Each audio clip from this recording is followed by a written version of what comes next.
Good afternoon, everyone. Thank you. Welcome back from lunch. My name is Nick Schifrin. I'm the Foreign Affairs Correspondent for PBS NewsHour.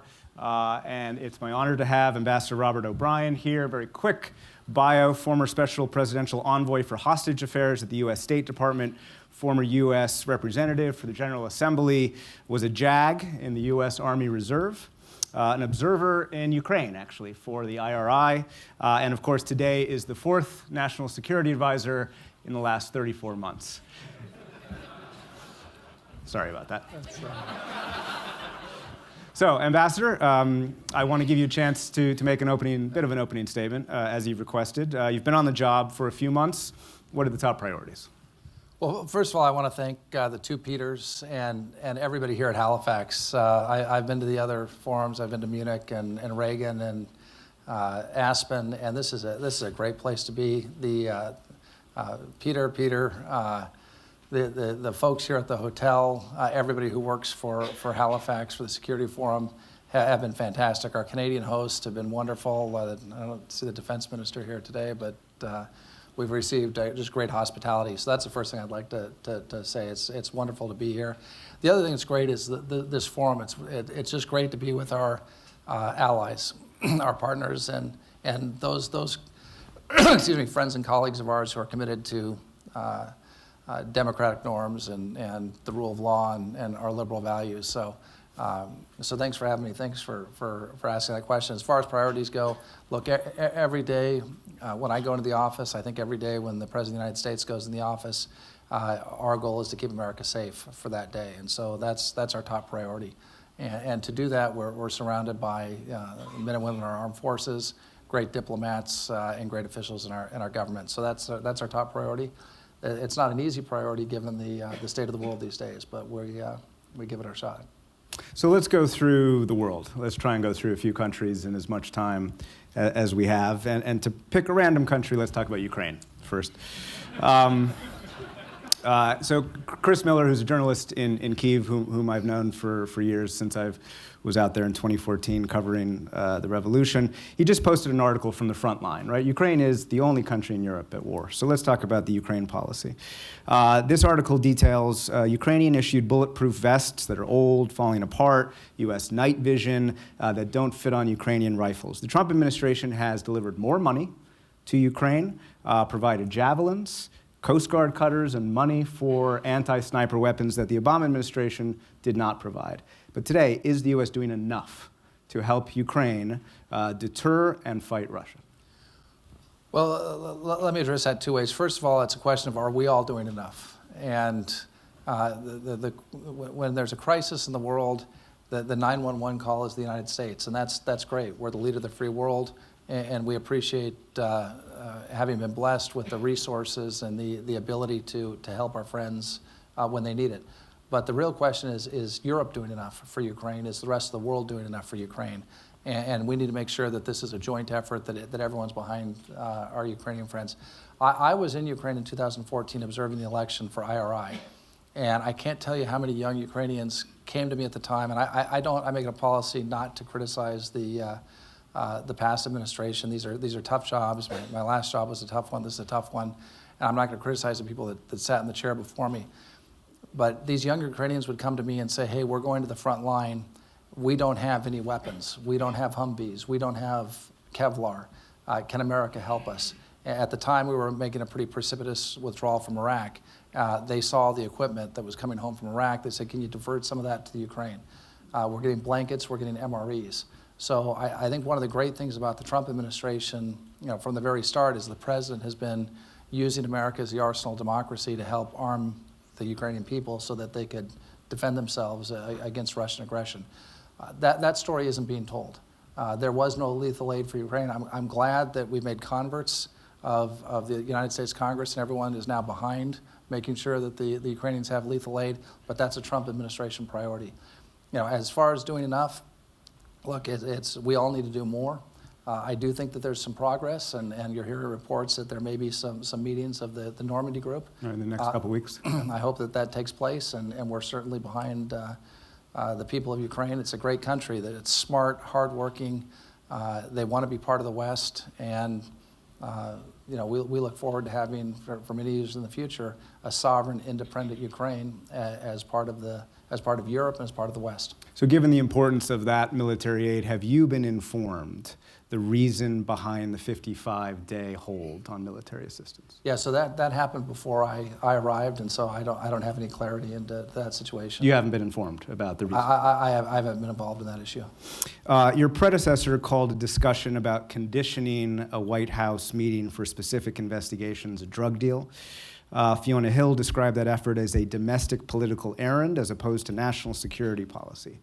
My question is this: what guarantee can you have for this audience that cares about U.S. policy and cares about the process through which U.S. policy is made, that you will stand up to anyone who is trying to deliver a, quote, domestic political errand?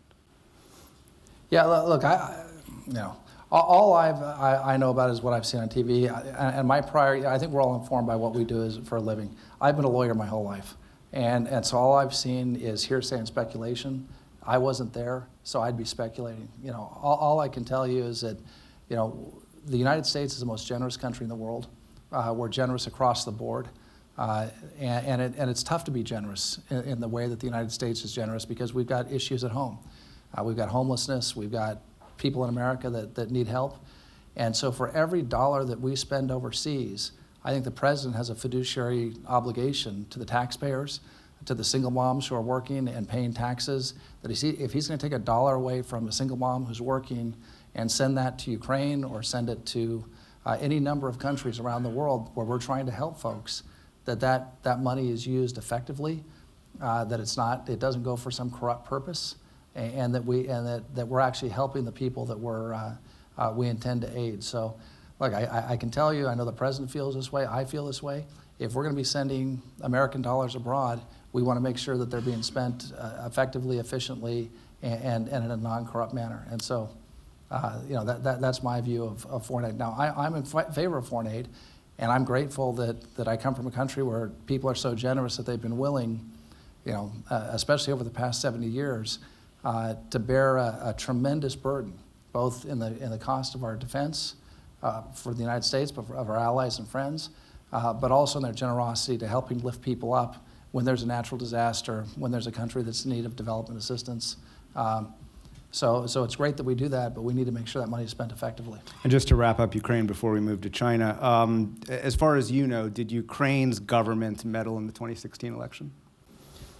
So I wasn't too involved in the 2016 election. I picked the wrong presidential candidate in that election, so I was with Governor Scott Walker. But I supported the president. I was in private practice in Los Angeles at the time, and was happy to support the president, vote for the president. But I was not involved in the campaign, so I don't have any insight into Ukrainian meddling or other meddling in the election. Yesterday, President Trump was asked in an interview, and he said this: a lot of it had to do, they say, with Ukraine. They have the server. I still want to see that server. The FBI has never gotten that server. That's a big part of this whole thing. Much of what you've written in the past, of course, has pointed out about Russian foreign policy and Russian meddling in the world. It is Russian disinformation that the Ukrainian government and Ukrainian government officials hacked the DNC and took the server. Can you tell us at all why the president repeats Russian disinformation? Yeah, I don't think the president repeats Russian disinformation. Now, the Russians are, and I've said this on many occasions, are malign actors in the world right now. We've got a president of Russia who's a former FSB officer. They're very good at this sort of thing. And we watch the Russians very carefully as a result of it. I don't think the president is not repeating Russian disinformation. I think and again, I'm watching this as an observer the way others are. We're going to have to see when the reports come out. There's a Justice Department investigation going on into the 2016 election. There's an IG report that's going to be coming out about the 2016 election. We'll have to wait and see what those reports have to say. The president of the United States does not repeat Russian disinformation, and the president of the United States ought to be taken at his word when he talks about these things. Okay, we can move on now. Let's talk about China. So much of the forum so far is focused on China, and let's talk about the Uyghurs and Hong Kong. Those two issues first. Extraordinary leak in the New York Times that we all saw, and it specified something that happened in 2014. Xi Jinping gave this speech in which he said that to control the Uyghurs in Xinjiang, incentives alone, economic incentives alone, couldn't control the Uyghurs in Xinjiang, that it was necessary to transform their thinking through psychological means. Does the White House, does the President believe that Xi Jinping is personally responsible for the imprisonment and detention into camps of 1 million plus Uyghur Muslims? Well, this is an issue I've talked about at length. We're in 2019, and we've got over 1 million people in concentration camps in Xinjiang. I mean, that's an outrage. And that's an outrage that I don't think the world is properly expressing. It's something the United States has been at the forefront of. And President Xi is the president of China. President Xi has the power of writ in China. What he says goes. And those camps should be closed. They should be dismantled. But it's not just the camps. It's the surveillance infrastructure that's been built in the region, tracking people through facial recognition, AI, through electronic means. They've created an entire surveillance state in that province. That's beta. That's going to roll out to all of China. It's starting to do so already. And by the way, it's something that's going to happen worldwide. I mean, the social credit scores aren't just for China. When Huawei becomes the backbone of the internet for any liberal democracy, it's not just that you're going to lose your security, your sensitive security information to the Chinese. All of your citizens are going to have their most private personal data exploited. Medical records, banking records, social media. Everything about a person is going to be sucked up through the cloud, and using AI, the Chinese are going to have incredible insights into individuals in any of our countries, in which Huawei is the backbone. That's a terrifying situation. So, the situation in Western China is terrible. Anyone who's been to Yad Vashem, anyone who's been to the Genocide Museum in Kigali, all the times we say never again. And I'm not suggesting that people are being liquidated there, but the fact that there are re-education camps in a modern country holding over 1 million people is an outrage. And I think the United States is outraged by it. I think other countries are, but I think because of the commercial weight of China and because of the desire for trade relationships and other economic relationships with China, that the criticism of what's going on there is being muted. And it's especially surprising in the Islamic states. I mean, the fact that the Organization of Islamic Conference, I think, only had one vote against China at the UN on this resolution, speaks volumes about how the world is turning turning away from a terrible humanitarian crisis. And just to put a point on your 5G point, are you saying that any country that allows Huawei in at all will end up giving its citizens data to the Chinese government? I'm not saying they're going to give it, but the Chinese are going to take that data. I mean, with any kind of access to any. It's very difficult to compartmentalize your internet and your 5G backbone. It's extraordinarily difficult to minimize that. So once you open the door, once you bring the Trojan horse into the city instead of burning it on the beach, once it's in the city, it's going to be very difficult to avoid the consequences. And I've talked to British officials who believe that they can make that separation, who believe that they can allow Huawei into a certain part of the system or the network and keep the secure part of the network secure. You don't think that's right? I think that's a very big risk to take. Hong Kong. We've said it in the last couple of days, just to bring it back up. The President was asked about the Hong Kong Human Rights and Democracy Act yesterday. He said, "We have to stand with Hong Kong, but I'm also standing with President Xi." Will the President sign the Human Rights? Will the President sign the Hong Kong Human Rights and Democracy Act? Yeah, so it's a new bill. It was just passed. It was passed by a pretty overwhelming majority of Congress. It's on the President's desk. I have not spoken with him yet today. I think it's under review. I believe the President has until December 3rd to sign it. So we'll have to see. And I don't want to speak on behalf of the president until he's had a chance to review the bill and makes a decision. Does that phrase, I'm also staying with President Xi, he talked also about worries about impact on the trade deal. Obviously, the Chinese government has specifically said that President Trump should not sign it. Does the president have concerns about signing the bill? Look, you've always got concerns in these situations because, China is a competitor. They're a major country. We want to have great relations with China. The president said this. But we've also got a lot of places where we have very serious concerns with China. We've got a very serious concern about intellectual property theft. We've got a very serious concern about the way China is treating the South China Sea. I mean, to take a swath of the Pacific Ocean that's massive, put a 9-dot line around it, and treat it like it's Lake Tahoe is unacceptable. There's no legal basis for it. There's no historical basis for it. To treat the people of Hong Kong the way they're being treated, all of those things are unacceptable. At the same time, China is a fact of life, and we have to deal with China, and we'd like to have a good relationship with China. We'd like to have a good trade relationship with China. Again, the President Trump, is the first American president to stand up to the Chinese. He's the first one to stand up to the unfair trade practices. He's the first one to stand up on intellectual property theft in a meaningful way. And as a result of that, the Chinese have come to the table. I think there's a very good chance that we'll get a phase 1 trade deal with China. But it has to be a good deal. It has to be an enforceable deal. It has to be a deal that makes sense for the American people. And if that can happen, we'll get that deal, and then we'll move on to a phase 2 deal. Again, the idea is to have China participate in trade, participate in the world based on norms that we expect, basic norms, fairness, due process, rule of law.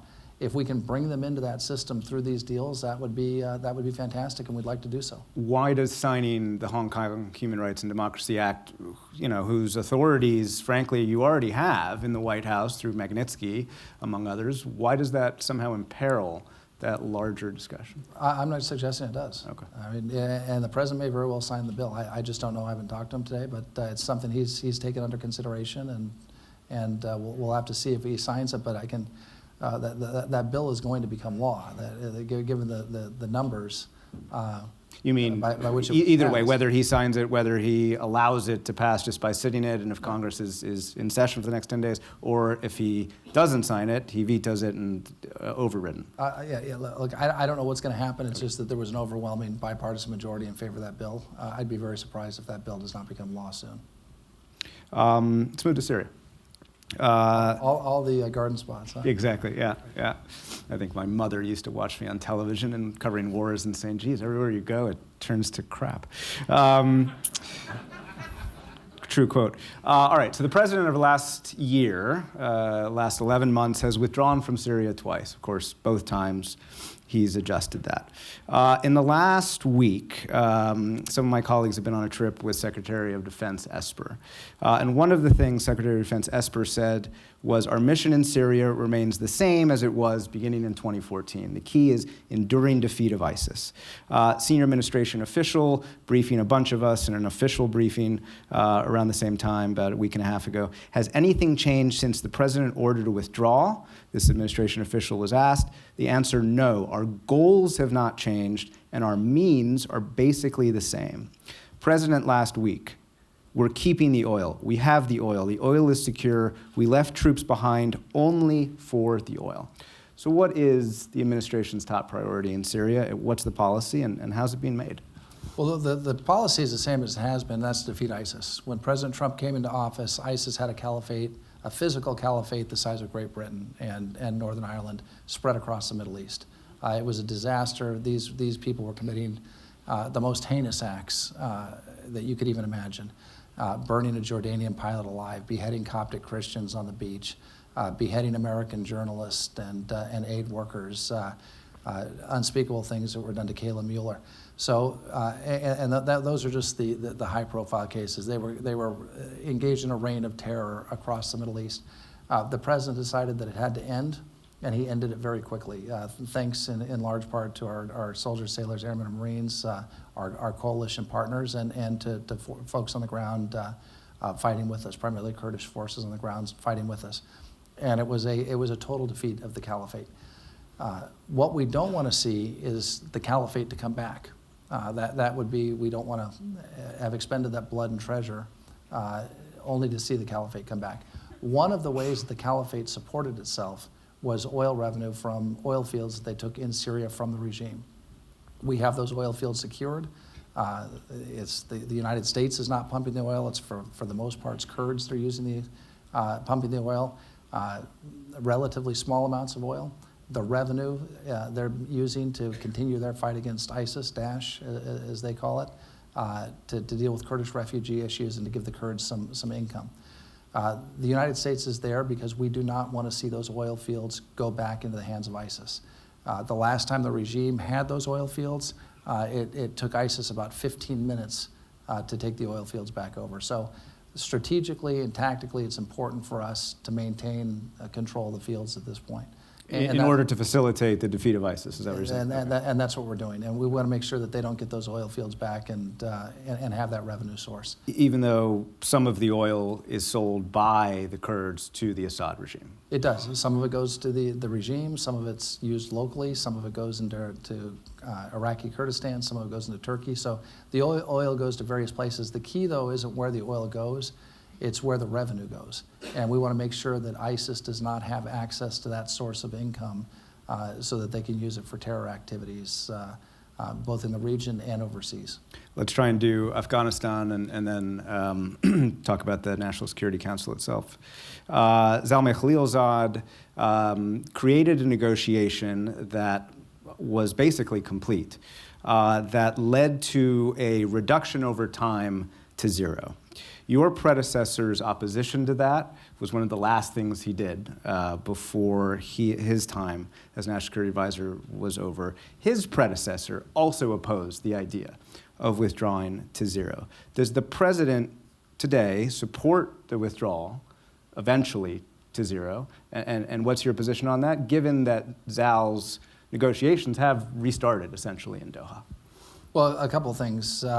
Zal's done a great job in these negotiations. I've worked closely with Zal over the years, and we've worked closely together on this issue. And Zal played a key role in some things that happened in the past week that I think were very positive. There were a number of confidence-building measures on the ground. The Taliban released 10 Afghans that were in custody.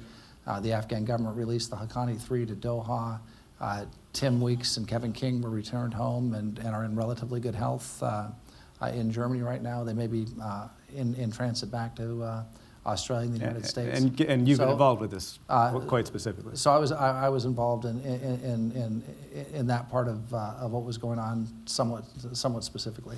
But those confidence-building measures, I think, show an inclination on the part of the parties on the ground in Afghanistan. Because peace in Afghanistan is not something the United States is going to be able to impose. It's not something our allies are going to be able to impose. It's got to come from the Afghans themselves. So we viewed these confidence-building measures that took place as positive developments. We'll see what happens with respect to getting back into talks with the Taliban on a formal basis. The president has made it very clear that there has to be a reduction of violence. So Zal's meeting today you don't see as a formal, kind of restarting of these talks? I don't think it's considered a formal session, but Zal's in the region. He's been in the region for the past couple of weeks talking to folks. And look, we'd like to get these talks started, but one of the keys to the talks, and the president's made this very clear, is that we have to have reduction of violence. We have to have, whether you call it a ceasefire, reduction of violence, pause in violence, whatever language is suitable to the folks on the ground to get the talks back on track. And again, whatever agreement the United States and the Taliban come to, that's only the first step. The important step is the inter-Afghan dialogue between President Ghani or whoever succeeds President Ghani. We don't know the outcome of the election yet. And the Taliban, the government of Afghanistan and the Taliban are going to have to get together in an inter-Afghan dialogue, probably in Norway, and reach a solution. That's how we're going to bring peace to the country. To do that, the president believes, I believe, that you have to have a very serious reduction of violence, something akin to a ceasefire, so that those talks have a chance of succeeding. And just quickly, before we open it up to the audience, one of your priorities, of course, is the National Security Council staff itself, reducing it down to about, 110, 120 by early next year. You've written very specifically that you see Brent Scowcroft as a model, as the vision for the process, as a vision for National Security Advisor you want to lead. I think many in the audience who've been reading the recent news would ask this question: how do you execute the Scowcroft model when, for this president, process includes handing over some policy to Rudy Giuliani? Yeah, first of all, every president has used, that's like saying how could President Roosevelt run the Second World War when he handed over policy to Harry Hopkins? There have been dozens of presidential envoys or private citizens that have assisted presidents in the course of American history. As far as what I can speak to is the national security process, there are a couple of parts to that question. Number one is the size of the National Security Council. I've had a chance to speak with a number of my predecessors and a number of chiefs of staff of both parties. And by the way, people have been incredibly generous, whether Republican or Democrat, with their time, with their wisdom, with their advice, and in assisting me as I've gotten up to speed. It's very clear that the National Security Council really ballooned under the last administration. Under Secretary Rice, National Security Advisor Rice, the staff was about 100 people. We were dealing with Iraq, we were dealing with Afghanistan, a global war on terror, and 100 folks were able to do it. Carter administration, where we faced tremendous challenges around the world, height of the Cold War, Nicaragua, Afghanistan, Angola, Mozambique, all of the places where we had struggles against the Soviets, Nicaragua, El Salvador. He handled that with about 50 folks. John F. Kennedy was advised by a 12-person National Security Council staff, policy staff, during the Cuban Missile Crisis. It had gotten up to about 236 policy folks. Part of it is I thought it was like a fire hazard over the old executive office building. It was just, cubicles were just sprouting everywhere. We need to get back down to a more historic size of the NSC. That does two things. A, it makes the folks at the NSC accountable, so we know who's working on the policy. There's a personal relationship between the National Security Advisor, the senior directors, and the folks involved in the policy. But secondly, and more importantly, is it pushes the work out. It pushes the national security and the foreign policy work to the agencies that are best equipped to handle it. The State Department should be conducting diplomacy. The Department of Defense should be conducting our military operations and defense operations. Homeland Security should be handling Homeland Security issues, border issues. We need to get back to a place where we don't have a parallel structure where the State Department's been recreated, where the Defense Department's been recreated in the White House, on the White House grounds. I trust our agencies. We've got great cabinet secretaries in all those positions. And so we want to coordinate the policy. We want to make sure the president gets the very best options he has. He can then make a choice among those options on policy, and then that policy should be implemented by the various departments and agencies. Last issue on process, and one of the things I've done, I think process is important, and we've got a standing principals committee meeting every week. We have a period for our standing principals committee meeting. We've got a time set for a standing deputies committee meeting. What was happening, I saw this on the other side of it as more of as coming as a member of the State Department, as a +1 or as a principal to these meetings. We didn't have deputies at deputies committee meetings. We didn't have principals at principal committee meetings. Those days are over. Deputies will now show up at deputies committee meetings, and principals will show up at principal committee meetings, unless like someone has a funeral, they're in the hospital, or they're traveling, then a deputy can sit in for the principal. But for the most part, we want to get the fantastic cabinet secretaries and department heads that we have. When we get to a point where a decision is so important that principals need to make it, the principals should be in that meeting to give their best advice, to speak for their departments, and then we can get that advice to the president. If there's a split decision, we need to be able to have the president come down and hear the various arguments from the principals. So I think process is important. We're trying to get the NSC streamlined, but we're also trying to get the process working again. So again, it's not process for process sakes. It's the process is so that we can get the best options on all of these difficult issues that we're talking about today. And sometimes there's no good options. It's just the least worst option. But how do we get those up to the president so that he can make a decision on behalf of the American people? And quickly, because I'm out of time, and we should go to the audience. In making sure that process works, are you concerned about the attacks on Colonel Vindman? Are you concerned about the use of the phrase "radical unelected bureaucrats waging war on the Constitution"? Are you concerned that the people who are part of your process are not being respected for the work they're going to do? Yeah, so look, I haven't seen that in my work, and look, we're in charged political times right now. There are people that have that are attempting to impeach the President of the United States. There are commentators on the left and right who are engaged in inflammatory rhetoric, and it's rhetoric from both sides. There's terrible things that are said about the president. There are terrible things that are said about, I know the men and women who sit around the table. They're fantastic. Dr. Esper, Secretary Pompeo, Attorney General Barr. You can't take one of these jobs and let your wife read the paper, because it's terrible things are being said about them. And look, that rhetoric comes from both sides. And one of the nice things, I would like to see a return to civility, that's something, in my work and among the staff that I deal with, I think we've got a high degree of civility. And it's something I'm proud of, and I think it's something the President of the United States is proud of. Okay, with that, I will open it up to the crowd, and there's going to be a lot of questions, as I predicted. Okay, so we got the first hands in the back. So let's go to the very back in the glasses. Yes, sir. Thank you. So I'm Mark Hetfield. I'm the president of HIAS, which is the American Jewish Community's refugee organization. And you referred to America, the United States, as being the most generous country in the world.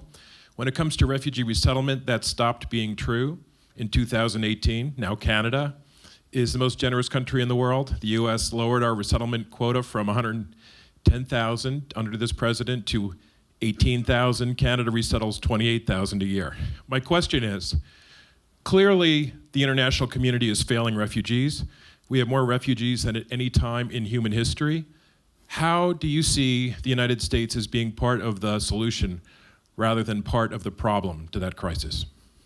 Well, I think the problem with refugees is the despicable conditions and some of the tyrants and despots that create the conditions for refugees. These civil wars who are launched by evil men, and I was going to say men and women, but for the most part it's men.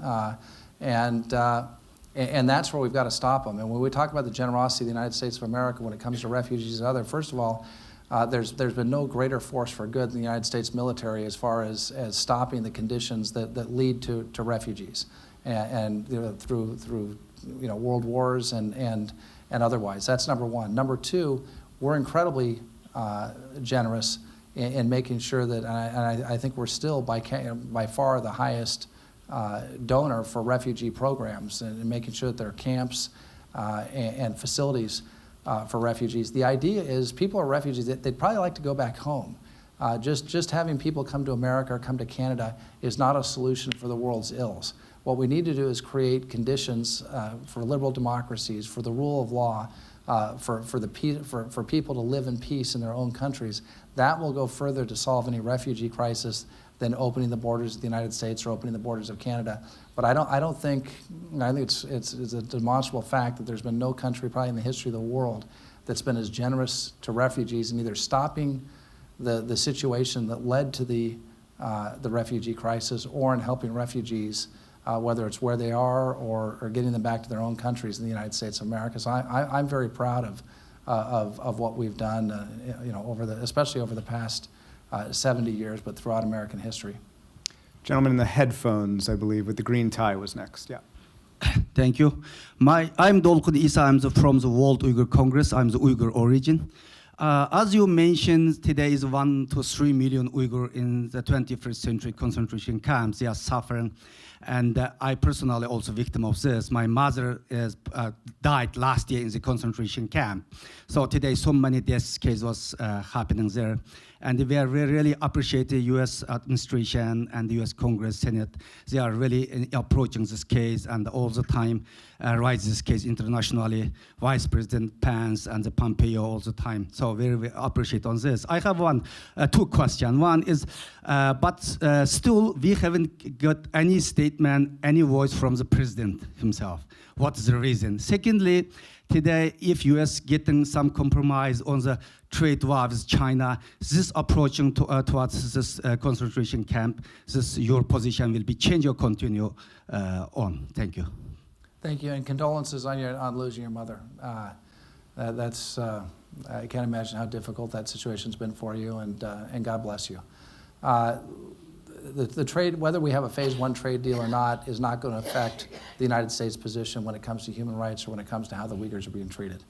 So those are two separate issues.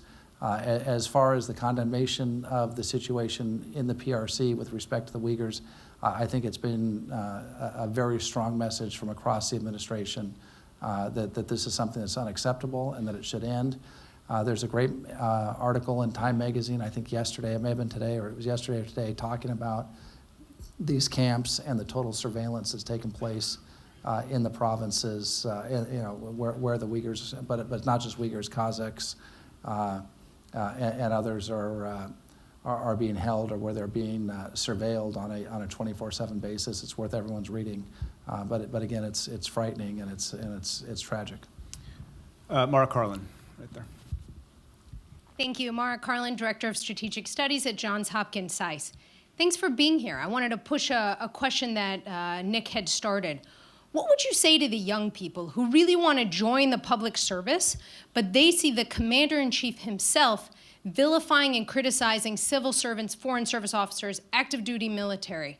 What would you say to them? Why should they still serve?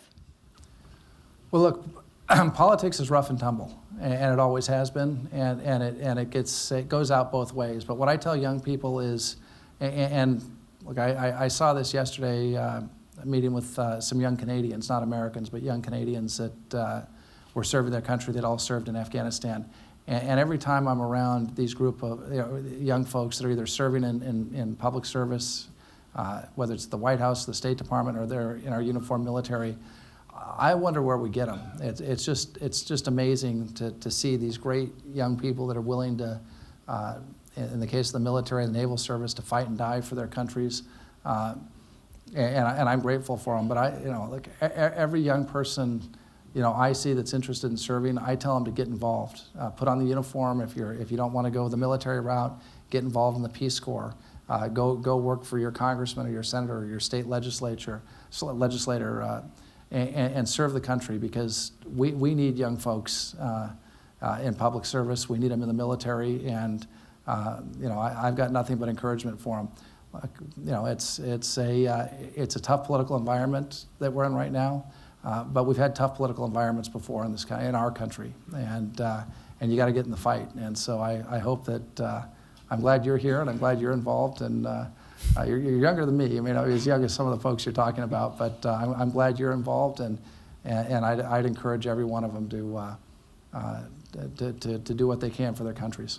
All right, let's swing back over here. There's a woman second to the back row. Yes, she's about to stand up, and then let's try and get through 3 or 4. So yes, be quick, please. Well, thank you for your introduce yourself. Comments. I'm Isadora Subillaga, the Deputy Commissioner for International Relations of the legitimate government of Venezuela, represented by President Guaido, and I thank you for the efforts that you have done to have our country in the priorities of U.S. foreign policy. But it has not been discussed today, and you have gone through the entire planet, and in your own hemisphere, in our own hemisphere, there's been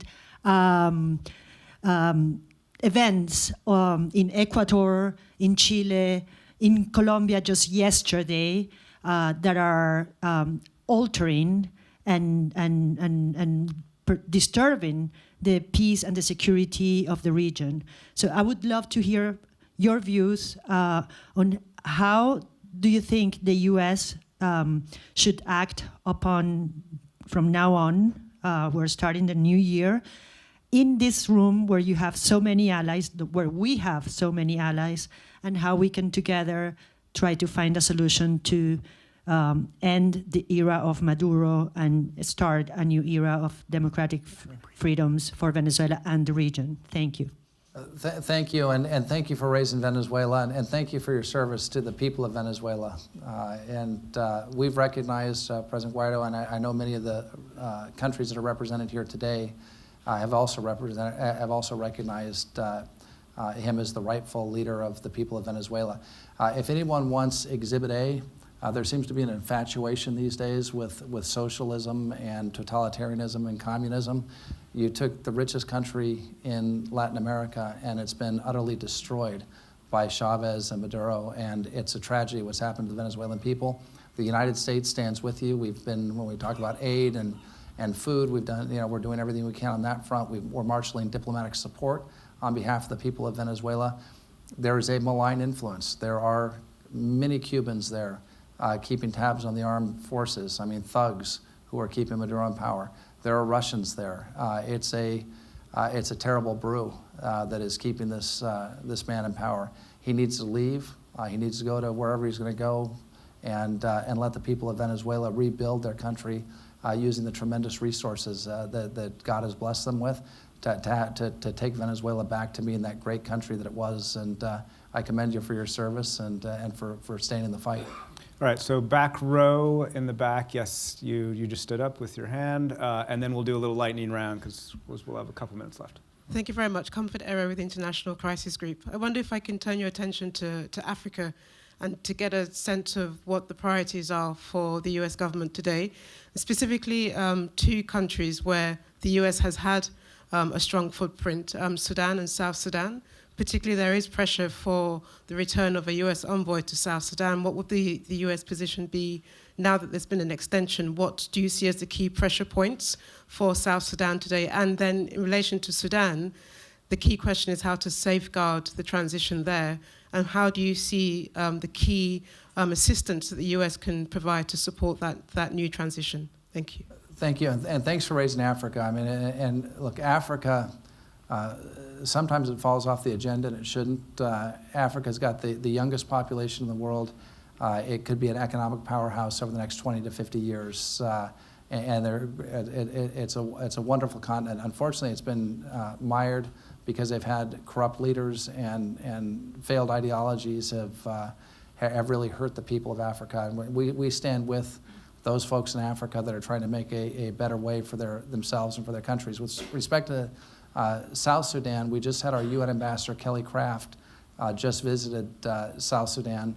And we're gonna, I don't know if we'll have a special envoy or if we'll continue to work through our ambassadors and our UN ambassador in South Sudan. But look, it's one of the newest countries in the world. It has tremendous potential. There were many people that hoped for a long time that South Sudan would obtain its independence and be free from some of the violence that had been foisted upon it by Khartoum. But it's going through a tough time, and we need to make sure that South Sudan is successful. With respect to Sudan, again, this is another example of people yearning for freedom and yearning for a better way of life.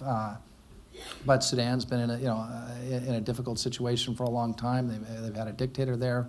We're going to do what we can to ensure that the transition occurs, and so that the folks have a democratic voice and can again take a country with a lot of great resources and a lot of great people and live to the fullness of their potential there. Again, though, in Africa, the United States is going to do what it can around the world, and we're pleased to have a leadership role. But we need help from our friends, both on the continent and in Europe and in the entire region, to make sure that Sudan transitions into a successful government, and that South Sudan gets back on the right path. So thank you for that question. All right, so we're on lightning round now. I'm sorry that I can't get to everyone. There are 3 hands right here. So Lise, and then there, and then. Oh, sorry. I'm sorry, guys. There's a lot of hands. Okay, sorry Thanks, about that. Nick. All right, so can the 3 of you guys go quickly, and Okay. then the ambassador can answer. Michael Bosik here. I'm former spokesperson for the OSCE in Ukraine and CNN contributor, opinion contributor. Sir, very quickly, I've been to Kiev many times, and I think the feeling there is after their impeachment hearings, the country has been thrown under the bus. Because the narrative coming out of the White House and the Republican side is that it's a corrupt country, even though under former President Poroshenko, major pieces of anti-corruption legislation went through. So can you address that? And secondly, very quickly, the Sondland call over a unsecure line from Kiev to President Trump, was that a careless breach of national security? Thank you. All right, we got to do all the questions at once, unfortunately. So, Yeah, so you're going to be lucky. You probably skip. All right, well, this actually tags very much with Perfect, this question, great. and it's great to have the former president here. But thank you for being here, and thank for your very civil and frank remarks here. I'm Peter McKay, a local guy, Baker McKenzie. My question... Great firm. And your wife will be able to read the comments of your presence here, I assure you, with no difficulty. My question is, this is a NATO-sponsored event, and my question, looking back, what might have happened and what could have been with membership action for Ukraine and the impact that that had, knocking forward the invasion of Crimea, the hostile invasion by Russia. Do you feel that there is a larger role for NATO in the future vis-a-vis Ukraine? And can we ever foresee a day when we might be trying to welcome them to the Western side of this equation? Sorry, and quickly, Lise. Yes. Lise Doucette from the BBC. Ambassador O'Brien, thank you for your comments on the deal that Zami Khalilzad negotiated with the Taliban. As Nick said, it was complete, ready for signing when the talks begin. Is that deal in the mix, or are they going to have to start again? As you know, there was a hitch with the release of the prisoners that you played a role in, and it's believed it was over the question of, are there preconditions? The Afghan government says there has to be a ceasefire for a month or for a period of time. The American government seems to be saying talks without conditions. So perhaps you can let us know the state of play. Thank you. So very quickly, because we don't have much time, larger role for NATO or larger role for Ukraine in NATO? Was Ukraine thrown under the bus? And Lisa's question about Afghanistan, and take them as quickly as you can. Sure. Afghanistan, look, the president's made it very clear that if we're going to be able to get a peace deal, there's going to have to be a significant reduction of violence or a ceasefire. As far as starting over, you never start over with these negotiations. They're long, they're painful. Until you get a signature on the bottom line, it's never done until it's done. So Zal is a very capable negotiator. Ambassador Khalilzad is a very capable negotiator, as are the other folks in the region. And so he'll be there working as hard as he can, but we need to see a reduction of violence. Look, ultimately, somebody had asked earlier, maybe it was you, Nick, we'd like to get out of Afghanistan. We've got plenty of other places to put our soldiers, sailors, airmen, Marines. I'm sure there are other countries that are represented here today that would like to see their soldiers come home from Afghanistan. We're going to, let's get the job done, but let's let the Afghan people come together and create an environment where they don't need foreign soldiers there for, protecting them from terrorists. So we'll do our best. We'll see what happens, but I think there's going to have to be a significant reduction of violence. As far as Ukraine and NATO, I don't think that's on the agenda right now. That obviously, the fact that Russia is engaged in an active conflict with Ukraine, I think I don't think it would be appetizing to NATO as a whole to bring Ukraine in right now as a member of NATO, given that they're in conflict with Russia. And look, I think for those of us who are in the West, we don't want to be in conflict with Russia. We don't want to be in a war with Russia. The whole idea of NATO was to prevent and deter a war against Russia. Again, as far as what might have been, at an earlier time, those questions. It's kind of historical counter narratives. You could take just about any battle or any diplomatic thing that took place in history and wonder if it had gone the other way, what would have happened. And I'm probably not the best analysis on that front. As far as Ukraine getting thrown under the bus, look, I think there's a tremendously high regard for the Ukrainian people. They're great folks. In my experience, my time in Kiev or in Lviv, I was incredibly impressed by them, and I think they've got a great future. They're hardworking, they're smart. Corruption has been a major issue in Ukraine. I mean, that's just a fact of life. I think the Ukrainians are making great steps towards resolving some of those issues, but they've got a tough road to hoe. They're in an active military conflict right now and in combat against a nuclear-armed superior foe. So it's going to be tough for the people of Ukraine. We're going to do everything we can to stand by them. Ambassador Robert O'Brien, National Security Advisor, thank you very much. Thank you. Thanks for having me.